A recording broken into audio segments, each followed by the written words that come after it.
நம்ம கடை தென்காசியில் கீழப்புலியூரில் தாங்க நம்ம கடையே இருக்குது. ஹாய் மக்களே, இன்றைக்கி டே 1 பிஸ்னஸ் வ்ளாக் ஸ்டார்ட் பண்ணியாச்சு.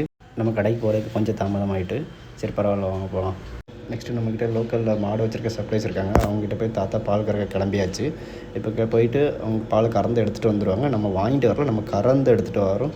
ஸோ இது நம்ம கறந்து எடுத்து வரனால ரொம்ப ஃப்ரெஷ்ஷான பாலாக இருக்கும். எந்த ஒரு மிக்சிங் எதுவுமே இருக்காது. கடையில் சேல்ஸ் ஆரம்பிச்சிருச்சு. ஃப்ரெஷ்ஷான பால். நம்மக்கிட்ட மந்த்லி கஸ்டமர்ஸ் இருக்காங்க. இந்த மாதிரி சிட்டையில் எழுதிக்கிட்டு வாங்கிப்பாங்க. நம்ம கடையில் காலையில் 5 மணிலேருந்து நைட்டு 10 மணி வரைக்கும் ஃப்ரெஷ்ஷான பால் கிடைக்கும். நம்ம ஊரில் அடிக்கிற மலைக்கு தயிர்லாம் சேல்ஸ் ஆகாதுன்னு நினச்சேன், ஆனால் சூப்பராக சேல் ஆகிட்டுருக்கு. இந்த சாப்பாட்டில் ஒரு ஃபுல்ஃபில் ஆகணுன்னா நம்ம தயிரை வச்சு சாப்பிட்டே ஆகணும். கண்டிப்பாக அவ்வளோ டேஸ்ட் இருக்கும். ட்ரை பண்ணி பாருங்கள். நெக்ஸ்ட்டு நம்ம அண்ணாமலை சாங் போட்டு மோட்டிவேஷன் பண்ணி முன்னேறலாம்னு நினச்சா நமக்கு வந்த சாங் என்னமோ இந்த பாட்டு தான் வந்துச்சு. அப்புறம் மோட்டிவேஷனுக்காக நம்மளே அண்ணாமலை சாங் ப்ளே பண்ணியாச்சு. நம்ம கடை டைமிங் 10 தான், ஆனால் கஸ்டமர் வந்துட்டதுனால 10:30 ஆயிடுச்சு. டே 1 பிஸ்னஸ்லாம் கம்ப்ளீட் பண்ணியாச்சு. மறக்காமல் ஃபாலோ பட்டனை தட்டி விடுங்க.